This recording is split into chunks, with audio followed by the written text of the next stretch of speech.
So this is somewhat breaking. It's just a quick follow-up. Zelensky and Trump did have their call about an hour ago, 2 hours ago. There was no news.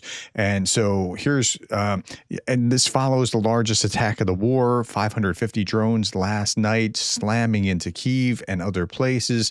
Trump said that he was disappointed with his talk with Putin. Don't see that he wants to end the war. On Friday, I'll speak with Zelensky. So he did speak with Zelensky. Again, I will speak with President Zelensky tomorrow morning. I'm very disappointed, and it's very disappointing. I'm just saying I don't think meaning Putin, is going to stop, and that's sad.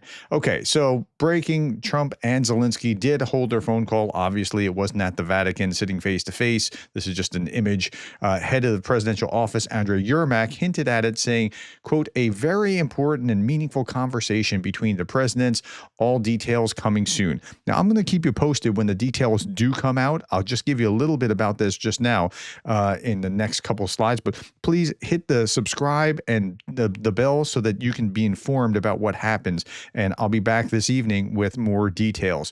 But Zelensky commented on his phone call with Trump today, and he said this: a very important and constructive conversation with U.S. President Donald Trump. I congratulated President Trump and the entire American people on Independence Day. We in Ukraine are grateful for all the support provided, which enables us to save lives and defend our independence. Together with America, we have accomplished a great deal, and we support all efforts aimed at stopping the killings and restoring a just, lasting peace. This is music to Trump's ears. A fair agreement for peace is needed, and Ukraine supports the American proposals. Again, music to Trump's ears. Listen to this. Today, we discussed the current situation, Russian airstrikes, and more broadly, the situation along the front. President Trump is very well informed. I thank him for his attention to Ukraine.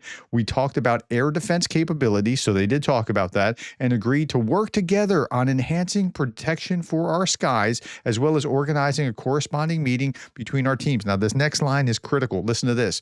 We also discussed in detail the capabilities of defense industry and the potential for joint production, joint U.S.-Ukrainian production within Ukraine. Ukraine is ready for direct projects with America and believes that they are extremely important for security, particularly in the fields of drones and related tech.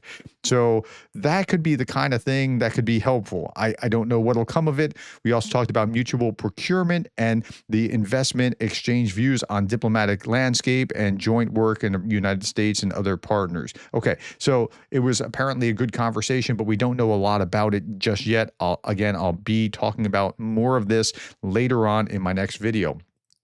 Macron also called Trump last night after his meeting with Putin, so hopefully that was softening him up and getting him prepared for what Zelensky was going to be saying. Zelensky said that we're following his conversation with Trump, the U.S. and Ukraine will work together on strengthening air defense. Hopefully that does come to fruition.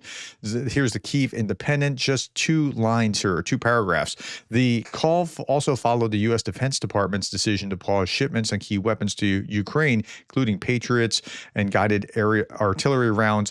Kyiv has warned that the delay threatens to weaken air defenses and emboldens Moscow. But despite repeated expressions of frustration about Russia's continued aggression, Trump administration has yet imposed new sanctions or approve additional aid for Ukraine since taking office. Yeah, none of those sanctions are talking. I don't know that they talked about sanctions on Russia, but if they did talk about, like, hey, what happened with this air defense?